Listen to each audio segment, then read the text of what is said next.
So, welcome to awB Live, a dynamic monthly conversation where we explore the intersections of aging, race, and systemic change. Each month, we connect with thought leaders, change makers, and people at the center of aging in America to discuss the opportunities in reimagining aging in Black communities. You're invited to join us as we elevate critical conversations, amplify strategies, and work collectively to build a future where Black elders thrive. Today, we explore the role of Black elders as activists and change agents in America. And I could not be joined by a better partner in this conversation. I am joined today by my dear friend, my brother, my longtime co laborer, Reverend Reginald Pitcher. Uh, uh, Reverend Pitcher is a distinguished civil rights and spiritual leader in Baton Rouge, Louisiana, and beyond, whose decades of advocacy have left an indelible mark on his community and the broader movement for racial justice. As the former president of the Louisiana chapter of the Southern Christian Leadership Conference, Reverend Pitcher has been at the forefront of nonviolent activism, most notably at the forefront of guiding critical moments such as the response to the police killing of Alton Sterling. Deeply rooted in a family tradition of activism, Reverend Pitcher has consistently championed the rights and dignity of Black communities while also evolving in his advocacy to embrace broader principles of justice and inclusion. His leadership bridges generations, embodies the wisdom, fortitude, and transformative power of Black elders as catalysts for change. My dear brother, welcome to awB Live. Thanks for the invite, Ray. I am excited, Reggie, to share this space with you as I've shared with you privately. I say to you now publicly, we agree that these are critical times and this is a critical conversation. And your voice has been a consistent one, my brother, for many years. And I certainly wanted to invite you to share with us in this space. And so one of the Certainly ways, appreciate well, I'm glad that you said yes. So one of the ways that we always start here is by asking our guests, how would you introduce yourself to our community in 25 words or less?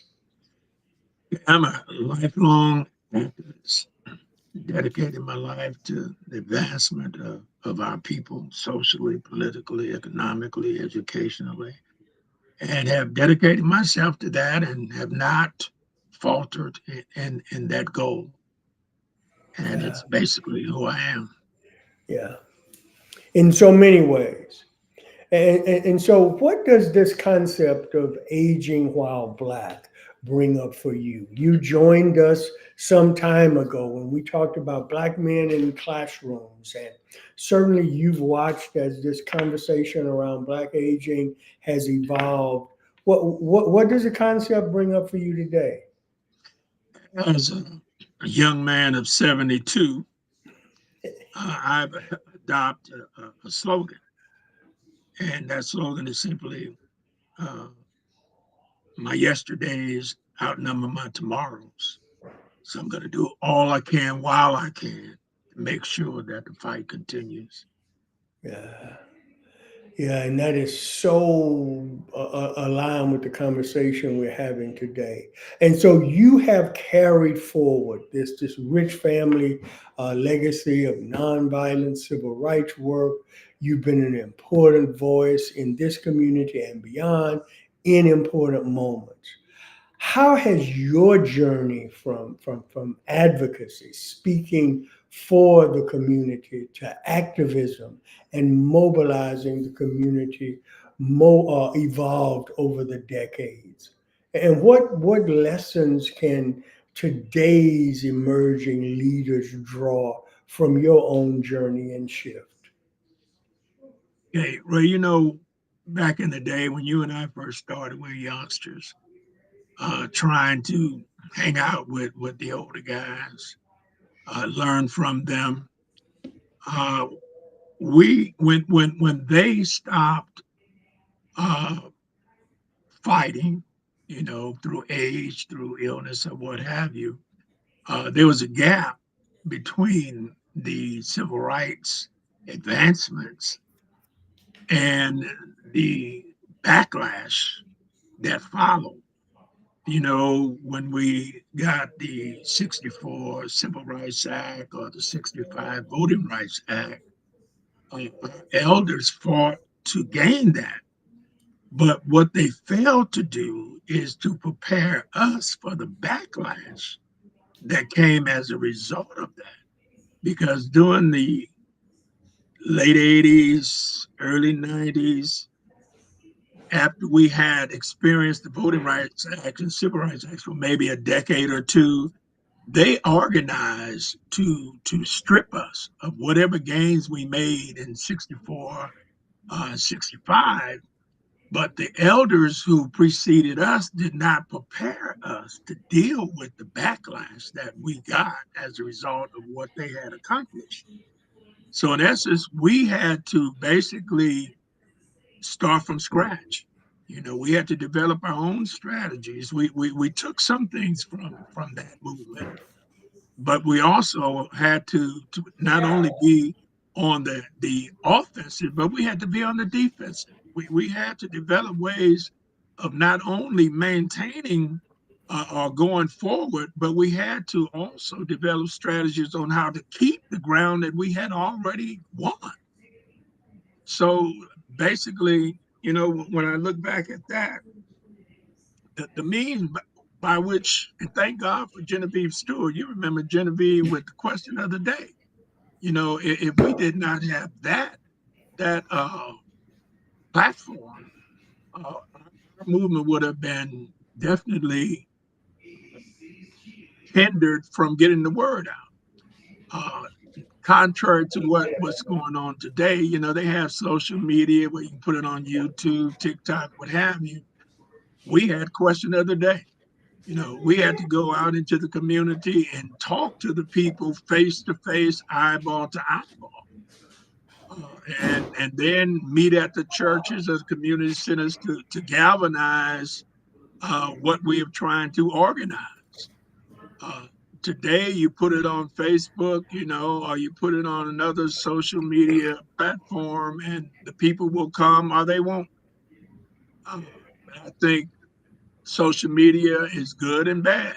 You know, good in the sense that you can touch a lot of people much more so than we could back then, but it's bad because sometimes, it'll get hacked and your message may not come out as you intended it for it to come out. And it hinders the selective uh, people that would ordinarily join a movement uh, if you're talking to them face to face. But it seems to me now that people get on Facebook and voice their opinion and what have you. But when it comes to showing up at the rallies, that does not happen, on a regular basis. So you are sharing some important insights in terms of gaps that have happened in this fight for justice and basic civil rights in this country, which are obviously uh, dramatically under attack in this season. Part of the messaging of aging while black and the movement and even in the book that I've offered, we argue that insights, strategic insights like the ones you shared and others that I know you possess, can connect with the passion of the younger generations and the platforms of younger generations to bring about change in the world. What do you believe is critical to making that connection happen so that elders and youngers connect in ways to fight the battles that are impacting us both at the same time? Where we lack to an extent, I'm saying we elder leaders, we tend to take the approach that we know everything because we've been there and done that, not realizing and taking into account that we have some very intelligent, sharp-witted young people. And I think if there was a way for us to translate our experience, our longevity, the things that worked for us and the things that did not work for us, uh, and intertwine that with the level that these young people are on today, I think we'll be a formidable force because you can't negate the fact that there were several things that we engaged in at that particular time that we needed to that worked. Selective buying, it worked. Boycotting, it worked. Demonstrations, it worked. Voter education, voter participation, voter registration, that worked. So you don't discard the things that work and replace them with something that has not yet been tried. Rather you enhance the selective buying campaign, which I see that the young people are doing today, and I'm very proud of them for taking that step. You enhance your communication rallies. You enhance your voter registration, education, participation drives. You enhance that. You take what the young people are bringing to the table, put it and mix it with and intertwine it with what we did that was successful when we were out there. And once you do that and you bring our movement to a whole nother level that has never been seen before, I think if we're able to do that without turf tending, without feeling like, you've been kicked to the curb. There was a time in the last maybe 10, 12 years ago, 15 years ago, I felt like, my time spent in the movement was over because, I'm seeing everything that's going on. But nobody asked me, about anything. Nobody came, and I offered myself, as a conduit, but it seemed like I was a relic or a dinosaur. So the things that I did back then will not be effective today. And I really felt, like there was something else for me to do. I'm still here, so I'm sure that the fact that I'm still here, God intended for me to be involved, and evolve. So I think basically, if we ever find a way to intertwine the successes of our movement with the future, I think we'll be very, very successful. Uh, but therein lies the difficulties, relinquishing leadership. We're both old athletes, and it's hard for the athlete to admit that he don't have what he used to have physically anymore, and they don't want to give it up. But once we do that and just realize and recognize that physically we're not able to do the things we used to do, but mentally we can still add something to the movement. Yeah, and one of the things, and thank you for that, and I love the 360-degree perspective that you bring to the issue and the opportunity. One of the things that we attempt to put forth in Aging While Black, and I write about it in the book, is this concept of reciprocal wisdom sharing. How do we create these constructs where both older and younger show up and both share and both learn? And that there is this expectation that we both have something to share and we both have something to learn. And I think that reframing is really important in this season that we find ourselves in. Um, you used a word a few times there that I want to circle back to, and it is this notion of intertwining, because your approach to ministry, and one of the things that I treasure about you is that the word ministry doesn't mean standing behind a pulpit somewhere. Absolutely. It's serving God through serving people, and so your approach to ministry intertwines faith and justice. And so, how does spiritual leadership fortify Black elders to stay in the front lines in moments like this? And in what ways can congregations better leverage the wisdom of their older members uh, to bring about change? Devotee of Dr. Martin Luther King, of course, he was assassinated at the age of 39. So he never had a chance to experience growing old. So, I would love to have been able to talk to him now, after all these years. He probably been in his 90s now.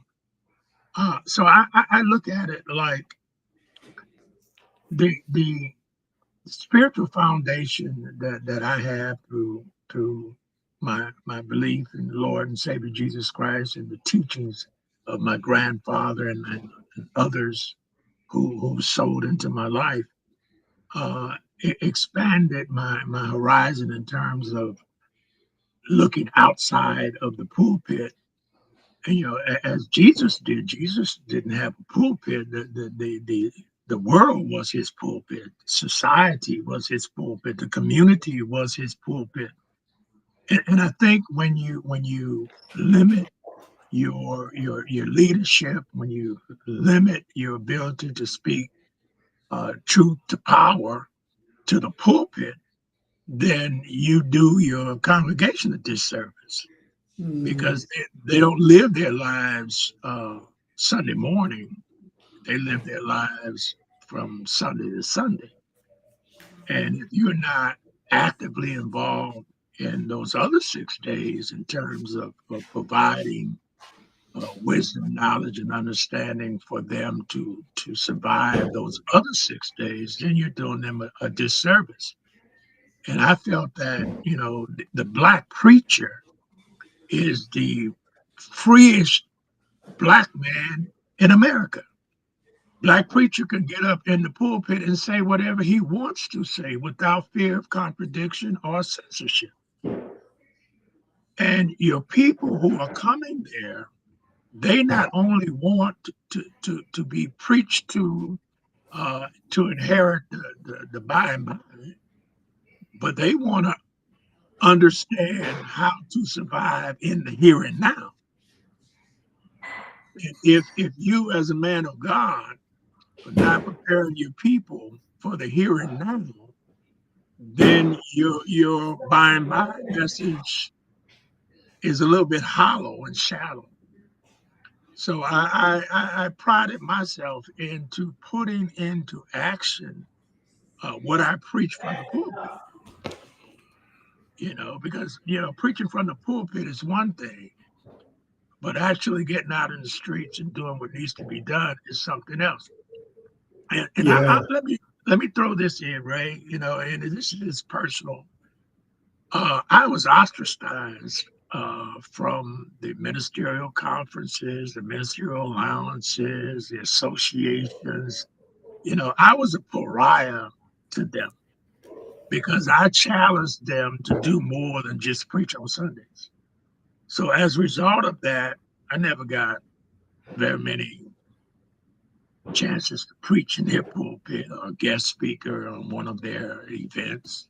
I was a pariah because the people began to ask their pastors why weren't they out supporting what we were doing, and that was an affront to them. And God had to deal with me on that issue. And what he said to me was, that's not their calling.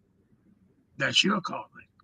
So you can't superimpose the mission Yeah. that I'm giving you on them. They have their mission, and that's between me and them, not you and them. So you do what I told you to do and let them do what I told them to do. And I had to respect that and accept that. I felt kind of bad because I was like black sheep, so to speak. But God, set me straight on that, and I'm comfortable with it. So let me ask you something that came up for me as you were talking, uh, because you were a challenging voice. And while it was certainly not everybody's calling being the same as yours, I do think, Reggie, as I observed, and you started lifting that voice before I formally became a pastor, but you continued even while I was there, and certainly we shared space together. But I think another element uh, that made uh, you uncomfortable for some people's taste uh, is if people showed up for liberation and justice for our people, you had space for them at the table. And I think specifically of the relationship that you built with the Nation of Islam before it was a popular thing uh, to do. Uh, how do you think that played in it? But because you certainly, I can recall so many of the things that we shared in, Brother Rashid and others were right there in the midst of it with us.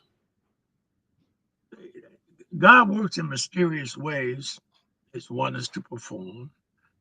Brother Rashid is my cousin, so Ah, yeah, we're blood, and naturally, the blood kin and the interest in the uplifting of our people brought us together, and the trust that he and I established through the years made it possible for us to work together.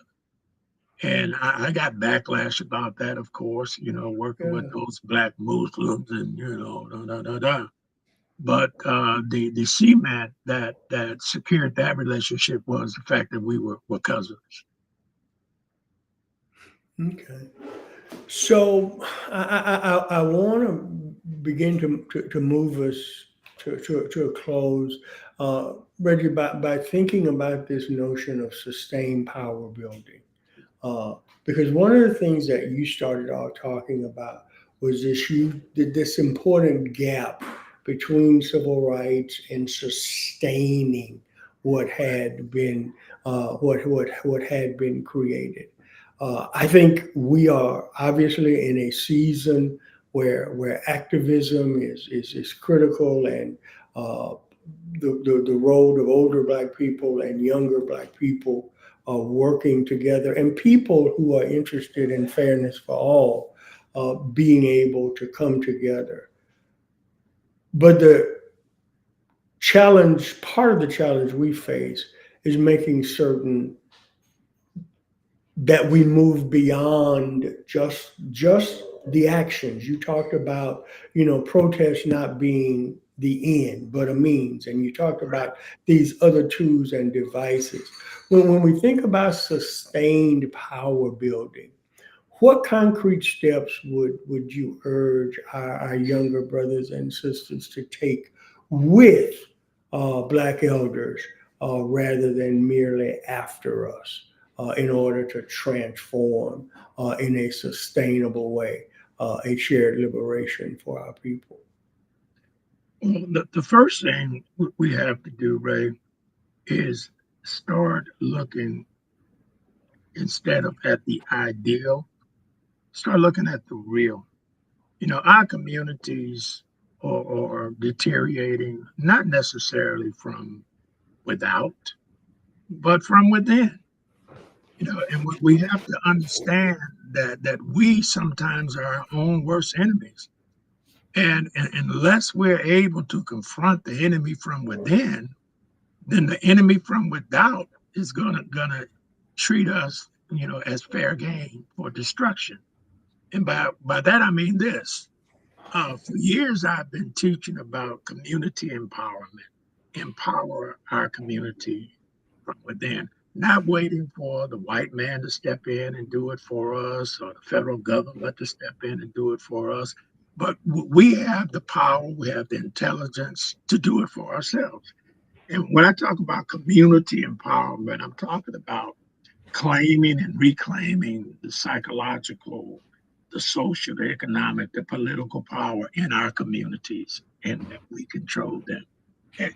And the way we do that is control the politics and the politicians of our own community, not the other way around. We have a tendency to acquiesce to our politicians and believe them and trust them without checking, without assuring ourselves or without holding them accountable. And that's the quickest way to lose control or to lose power of our community. Another one is that we have to realize and recognize the negative impact from within and from without. We look at, the police, but what about your neighbor's son or your neighbor's grandson or your son or your grandson that are contributing to the destruction of the community? That's some things that is taboo to us. We don't mind protesting and demonstrating when a policeman kills an unarmed black man, but we don't say very much when we kill each other. And I think in order for us to regain the community empowerment, we're going to have to come to grips with what is destroying our community. And it's not the Ku Klux Klan. It's some of our young people who somehow or another missed the boat, either through lack of education, through coming up in a single parent home, or not getting the attention from a male role model as they should have. Something happened along the way. Well, I don't have a lot of time, but I had a vision of the generational switch. And in my vision, I saw the baton being passed to our generation. And as we ran through the ages of time, we got, it's like in a relay, we got to our young people, that the generation behind us, and we didn't pass the baton. They stood waiting for us to pass the baton, and we didn't. So as they were waiting for us to pass the baton, and we didn't, they went about and started to do their own thing, create their own realities, create their own values, create their own systemic ways of surviving in an unsurvivable situation. So we are partly to blame for the situation that we're in, whether we want to admit it or not. But unless we're able to take back control of our community, it's not. And my thing has always been, right. we can't do it alone, in terms of me or in terms of you, but we have to form alliances within the community. If the Black preacher wants to work with us, if the Black businessman wants to work with us, if the Black entrepreneur wants to work with us, if the carpenters union wants to work with us, the bricklayers union, form alliances